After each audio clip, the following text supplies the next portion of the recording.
ನಮಸ್ಕಾರ ಸ್ನೇಹಿತರೆ, ಇವತ್ತು ನಾನು ಬೆಂಗಳೂರಿನ ಒಂದು ಅತಿ ದೊಡ್ಡ ಟ್ರಾಫಿಕ್ ಆಗುವಂಥ ಜಾಗದ ಬಗ್ಗೆ ಹೇಳಿಕೊಟ್ಟಿದ್ದೀನಿ ಸ್ನೇಹಿತರೆ. ಎಕ್ಸಾಕ್ಟ್ ಎಲ್ಲಿ ಅಂತೀರಾ?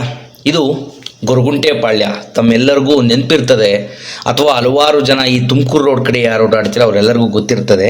ಅದಕ್ಕಿಂತ ಹೆಚ್ಚಾಗಿ ಕರ್ನಾಟಕದ ಬಹುಭಾಗ ಜಿಲ್ಲೆಗಳು, ಆಲ್ಮೋಸ್ಟ್ 20ರಿಂದ 21 ಜಿಲ್ಲೆಗಳಿಗೆ ಕನೆಕ್ಟ್ ಆಗುವಂತಹ ರಸ್ತೆ ಇರೋದು ಈ ಗೊರಗುಂಟೆಪಾಳ್ಯ ಮೇಲೆ. ಈಗ ಎಕ್ಸಾಕ್ಟ್ ನಾನು ಈ ಹೆಬ್ಬಾಳ ಬೆಲ್ ರೋಡ್ ಕಡೆಯಿಂದ ಬರ್ತೀನಿ ಸ್ನೇಹಿತರೆ.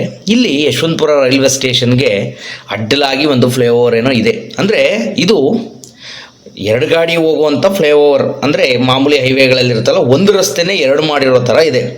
ಇದರಲ್ಲಿ ಹೆವಿ ಲಾರಿಗಳೇನಾದ್ರು ಬಂತು ಅಂತಂದರೆ ಇನ್ನೊಬ್ಬ ಬೈಕ್ ಸವಾರ ಆಗಲಿ ಕಾರವರಾಗಲಿ ಹೋಗೋಕ್ಕಾಗಲ್ಲ ಅಂತ ಹೆವಿ ಗಾಡಿಗಳು ಬಂದಾಗ. ಈ ಥರ ಪೀಕ್ ಅವರ್ಸಲ್ಲಿ ಇಲ್ಲಿ ಲಾರಿಗಳ ರಿಸ್ಟ್ರಿಕ್ಷನ್ಸ್ ಇರುತ್ತೆ. ಅಂದರೆ ನೈಟ್ ಏನಾದ್ರು ಬಂದು 1 ಗಂಟೆಯಲ್ಲಿ ಬಂದರೂ ಸಹ ಇಲ್ಲಿ ಲಾರಿಗಳ ಟ್ರಾಫಿಕ್ ಇರುತ್ತೆ. ಆ ಟೈಮಲ್ಲಿ ಬಂದು ಯಾರು ತಗಲಾಕ್ಕೊಂಡ್ರೆ ಅಷ್ಟೇ ಅವನ ಕತೆ ಮುಗೀತು. ಅಥವಾ ಫ್ಲೈಓವರ್ ಮೇಲೆ ಯಾವುದಾದ್ರು ಗಾಡಿ ಕೆಟ್ಟು ನಿಲ್ತು ಅಂತಂದರೆ ಅವತ್ತು ಕತೆ ಮುಗೀತು ಅಂತ ಅರ್ಥ. ಅಷ್ಟು ಕಂಜೆಸ್ಟೆಡ್ ರೋಡ್ ಆಗಿದೆ ಇದು. ಯಾಕೆ ಅಂತ ಗೊತ್ತಾಗ್ತಿಲ್ಲ. ಅಥವಾ ಇನ್ನೊಂದು ರಸ್ತೆನ ಮಾಡೋಕ್ಕಾಗ್ತಾನೆ ಇಲ್ವ ನೋಡಿ. ಈ ಬೆಲ್ ರೋಡ್ ನಾವು ಫ್ಲೈಓವರ್ ರೈಲ್ವೆ ಟ್ರ್ಯಾಕ್ ದಾಟಿ ಮುಂದೆ ಬಂದ ತಕ್ಷಣ ಆ ಕಡೆ ಕಾಂಪೌಂಡ್, ಈ ಕಡೆನೂ ಕಾಂಪೌಂಡ್ ಇದೆ. ಈ ಕಾಂಪೌಂಡ್ಗಳು ಯಾವುದಿದು ಕಾಂಪೌಂಡ್ಗಳು ಅಂತ ಕೇಳಿದ್ರೆ ಇದು ಸಮ್ ಆರ್ಮಿ ಬೇಸ್ಡ್ ಕಾಂಪೌಂಡ್ಗಳಿದ್ದಾವೆ. ನಮ್ಮ ಸೈನ್ಯದ ಅಥವಾ ಇಂಡಿಯನ್ ಆರ್ಮಿಯ ಒಂದು ಆಫೀಸ್ಗಳಿದೆ.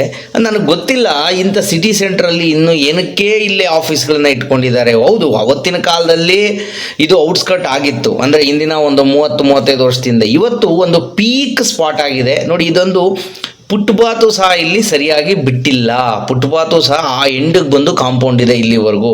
ನನಗೆ ಗೊತ್ತಿಲ್ಲ ಇದನ್ನು ಪ್ರೈವೇಟ್ ಪ್ರಾಪರ್ಟಿಗಳಾದರೆ ಗೌರ್ಮೆಂಟು ಅದನ್ನು ಅಕ್ವಿಸಿಷನ್ ಮಾಡಿಕೊಂಡು ಅಥವಾ ರೋಡ್ ಮಾಡ್ತದೆ. ಈ ಥರ ಸೆಂಟ್ರಲ್ ಗೌರ್ಮೆಂಟು ಅಥವಾ ಆರ್ಮಿ ಬೇಸ್ಡ್ ಕಾಂಪೌಂಡ್ಗಳು ಇವಿದ್ದಾಗ, ಜಾಗಗಳಿದ್ದಾಗ ಯಾವ ಥರ ಇರುತ್ತೆ ಅಂದರೆ ಇದು ಈ ಎಲ್ಲ ಈ ಔಟರ್ ರಿಂಗ್ ರೋಡ್ಗಳನ್ನು ಮಾಡಿದ್ದಾರೆ. ಹೆಬ್ಬಾಳದಿಂದ ಇರ್ಬೋದು, ಈ ಕಡೆಯಿಂದ ಬಂದರೆ ನಾವು ಒಂದು ಕತ್ರಿಗುಪ್ಪೆ ಸೈಡಿಂದ ಬಂದು ರಾಜ್ಕುಮಾರ್ ಸಮಾಧಿ ನೋಡಿ, ಇದು ಆರ್ಮಿ ಆಫೀಸ್, ಇದು ಆರ್ಮಿ ರಿಲೇಟೆಡ್ ಆಫೀಸ್ಗಳಿದೆ. ಇವಕ್ಕೆಲ್ಲ ಬಂದು ಈ ಕಡೆ ಹೋಗೋನು ಮತ್ತು ಆ ಕಡೆ ಹೋಗೋನು ಬಂದು ಇಲ್ಲಿ ಲಾಕ್ ಆಗ್ತಾನೆ. ಮಿನಿಮಮ್ ಏನಿಲ್ಲ ಅಂದರೂ ಪೀಕ್ ಅವರ್ಸಲ್ಲಿ ನೀವು ಈ ಸ್ಟ್ರೆಚ್ಚನ್ನು ದಾಟಬೇಕಂದ್ರೆ ಮಿನಿಮಮ್ 30 to 35 ಮಿನಿಟ್ಸ್ ಬೇಕಾಗ್ತದೆ. ಅದು ಸ್ಲೋ ಮೂವಿಂಗ್ ನೋಡ್ತಿರ್ಬೋದು. ಆರ್ಮಿ ಆಫೀಸ್ಗಳನ್ನು ನೋಡ್ತಿರ್ಬೋದು ಇಲ್ಲಿ.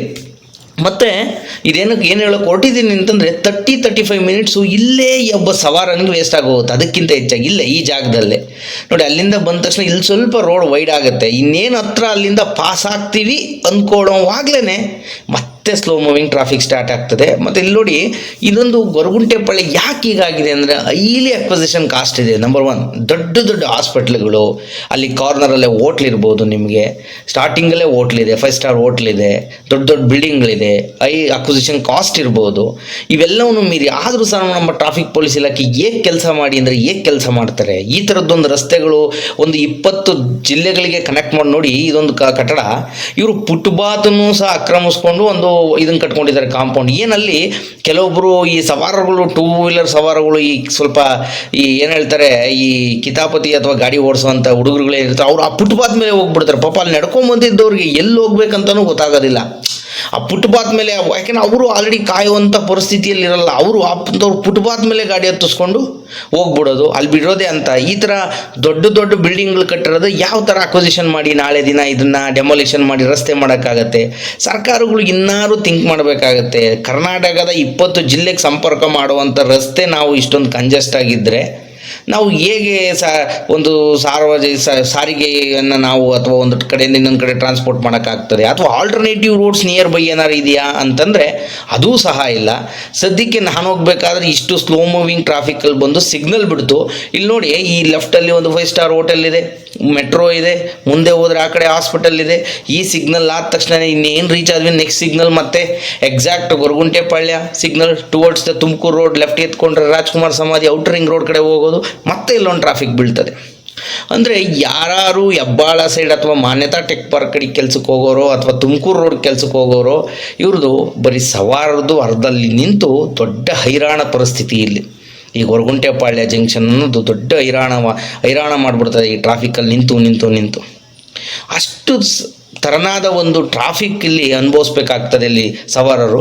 ನಾನು ಕೋರ್ಕೊಳೋದೇನಂತಂದರೆ ಸರ್ಕಾರ ಇನ್ನಾದರೂ ಆ ಸೆಂಟ್ರಲ್ ಗೌರ್ಮೆಂಟ್ ಆಫೀಸ್ಗಳ ಜೊತೆನೋ ಅಥವಾ ಆರ್ಮಿ ರಿಲೇಟೆಡ್ ಆಫೀಸ್ ಜೊತೆ ಮಾತಾಡಿ ಅಲ್ಲಿ ಏನಾದ್ರು ಒಂದು ಆ ಕಂಜೆಸ್ಟ್ ರೋಡಲ್ಲಿ ಏನು ಬೆಲ್ ರೋಡ್ ಕಡೆಯಿಂದ ಬರ್ತೀವಿ ಅಲ್ಲಿಂದ ಬರಬೇಕಾದ್ರೆ ಒಂದು ಏನಾದ್ರು ಒಂದು ಬೇರೆ ಆಲ್ಟರ್ನೇಟಿವ್ ಅಥವಾ ಅಕ್ವಿಸಿಷನ್ ಮಾಡ್ಕೊಂಡು ಒಂದು ಫ್ಲೈ ಓವರ್ ಮಾಡೋ ಥರನೋ ನಾನ್ ಸ್ಟಾಪ್ ತುಮಕೂರು ರೋಡ್ ಕಡೆ ಅಟ್ಯಾಚ್ ಆಗೋ ಥರನೋ ಇನ್ನೊಂದು ಏನಾದರೂ ಮಾಡಿದ್ರೆ ಅಲ್ಲಿ ಖಂಡಿತ ಮುಂದಿನ ದಿನಗಳಲ್ಲಿ ಇದು ಒಂದು ಟ್ರಾಫಿಕನ್ನು ಸಾಲ್ವ್ ಮಾಡ್ಬೋದಾಗತ್ತೆ. ಅಥವಾ ನೀವು ಯಾವುದೇ ಥರದ ತಂತ್ರಜ್ಞಾನ ಯೂಸ್ ಮಾಡ್ಕೊಂಡು ಸಿಗ್ನಲ್ ಹಾಕಿದ್ರೂ ಸಹ ಇಲ್ಲಿ ಏನಂತಂದರೆ ಆ ಥರನಾದ ಒಂದು ಫ್ಲೋಯಿಂಗ್ ಇದೆ, ಗಾಡಿ ಫ್ಲೋಯಿಂಗ್ ಇದೆ. ಹಾಗಾಗಿ ಯಾವ ಥರ ಮಾಡಿದ್ರು ಇಲ್ಲಿ ಗಾಡಿ ಫ್ಲೋಯಿಂಗೇ ಅಷ್ಟಿರಬೇಕಾದ್ರೆ ನೀವು ಯಾವ ಥರ ಸಿಗ್ನಲ್ ಕೊಡಲಿ ಬಿಡಲಿ ಅಥವಾ ಅಲ್ಲಿ ಕೆಲಸ ಮಾಡೋ ಅಂಥ ಟ್ರಾಫಿಕ್ ಪೊಲೀಸ್ನವರಾಗಲಿ ಇಲಾಖೆಯವರು ಭಾಳ ಒತ್ತಡದಲ್ಲಿ ಕಾಣ್ತಾರೆ. ಇದು ಸೇಮ್ ಹೆಬ್ಬಾಳ ಸಿಗ್ನಲಲ್ಲಿ ಏನು ಒತ್ತಡದಲ್ಲಿ ಇರ್ತಾರೋ ಅದೇ. ಯಾಕಂದರೆ ಅಷ್ಟು ಫಾರ್ ಎಕ್ಸಾಂಪಲ್ ನೀವು ಜನಗಳು ಥಿಂಕ್ ಮಾಡಬೇಕಾದ್ರೆ 20 ಜಿಲ್ಲೆಗೆ ಒಂದು ಒಂದು ಒಂದು ದಾರಿ ಇಲ್ಲಿಂದನೇ ಹೋಗ್ತದೆ ಅಂತಂದರೆ ಯಾವ ಮಟ್ಟದ ಟ್ರಾಫಿಕ್ ಇರುತ್ತೆ ಅಂತ ನಾವು ಇಲ್ಲಿ ಇದು ಮಾಡಬೇಕಾಗತ್ತೆ.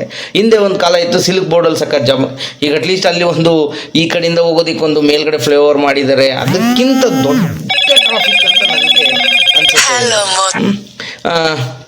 ಹಾಗಾಗಿ ಇನ್ನು ಏನು ಇದು ಬಂದು ಇಲ್ಲಿ ಸಿಗ್ನಲಲ್ಲಿ ಲೆಫ್ಟ್ ತೊಗೊಂಡ ತಕ್ಷಣ ಒಂದು ರಾಜ್ಕುಮಾರ್ ಸಮಾಧಿಯವರಿಗೆ ಮತ್ತು ನಮ್ಮ ಪುನೀತ್ ರಾಜ್ಕುಮಾರ್ ಏನು ಸ್ವರ್ಗಸ್ಥರಾಗಿದ್ದಾರೆ ಅಲ್ಲಿಗೆ ಬಂದಾಗ ಒಂದು ಏನೋ ಒಂದು ಗೆದ್ದು ಬಂದಂತಹ ಸಂತೋಷ ಆಗ್ತಾ ಇರ್ತದೆ. ಮತ್ತು ಇನ್ನೇನು ಆ ಖುಷಿಯಲ್ಲಿ ಬರ್ತಾ ಮತ್ತೆ ಆ ಸಮಾಧಿಗಳನ್ನು ನೋಡಿದಾಗ ಪುನೀತ್ ಅವ್ರನ್ನ ನೋಡಿದಾಗ ಮತ್ತೆ ಎಲ್ಲ ದುಃಖ ಆಗೋಂಥ ಪರಿಸ್ಥಿತಿ ಮತ್ತೆ ದುಃಖ ಆಗುತ್ತೆ. ಇಷ್ಟು ಬೇಗ ಹೋಗ್ಬಿಟ್ರಲ್ಲ ಅನ್ನೋವಷ್ಟು ಒಂದೆಲ್ಲೋ ಒಂದು ಕೊರಗು ಕಾಡ್ತದೆ. ಹಾಗಾಗಿ ಸರ್ಕಾರ ಇನ್ನಾದರೂ ಈ ಟ್ರಾಫಿಕ್ ಕಡೆ ಗಮನ ಕೊಡಬೇಕು. ಇದಕ್ಕೇನಾದ್ರು ಒಂದು ಸೊಲ್ಯೂಷನ್ ಮಾಡಿ ಬೆಂಗಳೂರು ಬೆಳವಣಿಗೆಯಲ್ಲಿ ಮಹತ್ವದ ಪಾತ್ರವನ್ನು ವಹಿಸುತ್ತೆ ಈ ಒಂದು ಜಾಗ. ಹಾಗಾಗಿ ಸವಾರರಿಗೂ ನೋಡಿ ಇದೊಂದು ಮಾಮೂಲಿ ನಂದಿನಿ ಲೇಔಟ್ ಈ ರಾಜ್ಕುಮಾರ್ ಸಮಾಧಿ ಏನಿದೆ ಇದರದ ಒಂದು ಇನ್ನೊಂದು ಲೇಔಟ್ ಮುಂದೆ ಇದೆ. ಆ ಫ್ಲೈ ಓವರ್ ದಾಟದ ಮೇಲೆ ಇಲ್ಲಿಂದ ಸ್ವಲ್ಪ ಯಾವುದೇ ಥರದ ಸಿಗ್ನಲ್ಗಳಿಲ್ಲ. ಬಟ್ ಇಲ್ಲಿಗೆ ಬರುವಷ್ಟೊತ್ತಿಗೆ ನಿತ್ರಾಣರಾಗಿರ್ತಾರೆ ಅಂತ ಹೇಳ್ಬೋದಷ್ಟೇ. ಇಲ್ಲಿ ಸವಾರರುಗಳೇ ಆಗಲಿ ಕಾರ್ ಓಡಿಸೋರು ಅಥವಾ ಇವಾಗೆಲ್ಲ ಲಾರಿಗಳನ್ನು ಬೆಳಿಗ್ಗೆ ಟೈಮಲ್ಲಿ ಬಿಟ್ಟಿರೋದ್ರಿಂದ ಅದಕ್ಕೊಂದು ಪೀಕ್ ಅವರ್ ಅಂತ ಬಿಟ್ಟು ಬೇರೆ ಟೈಮಲ್ಲಿ ಬಿಟ್ಟರೆ ಅದು ಓಕೆ. ಬಟ್ ಆ ಟೈಮಲ್ಲಿ ಹೋದರೂ ಅದು ಲಾರಿಗಳು ಹೋಗುವಂಥ ಸ್ಟ್ಯಾಂಡರ್ಡ್ ಇಲ್ಲ ಅಂತ ನನಗನ್ಸುತ್ತೆ ಸ್ನೇಹಿತರೆ. ಇದು ಒಂದು ಜ್ವಲಂತ ಸಮಸ್ಯೆಯನ್ನು ನಾನು ಶೇರ್ ಮಾಡ್ಕೊಂಡಿದ್ದೀನಿ. ನಮಸ್ಕಾರ ಸ್ನೇಹಿತರೆ. ಇವತ್ತು ನಾನು